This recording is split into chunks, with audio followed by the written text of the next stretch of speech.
26শে নির্বাচন দিন ঘোষণা হয়ে গিয়েছে, শুধু বাকি ছিল রাজনৈতিক দলগুলোর প্রার্থী ঘোষণা।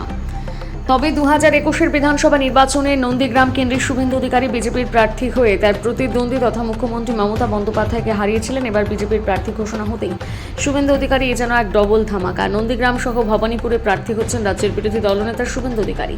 সেই নাম ঘোষণা হতেই নন্দীগ্রামে বিজেপি কর্মী সমর্থকদের মধ্যে এক অভূতপূর্ব উচ্ছ্বাস দেখা গেল। আনন্দে মেতে ওঠেন বিজেপির কর্মী সমর্থকেরা।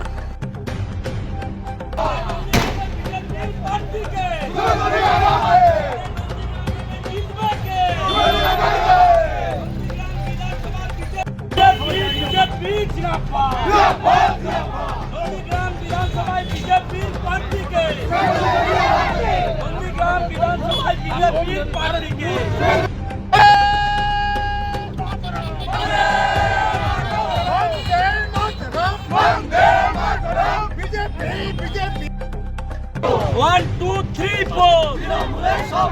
উনার চোর পার্থ চোর।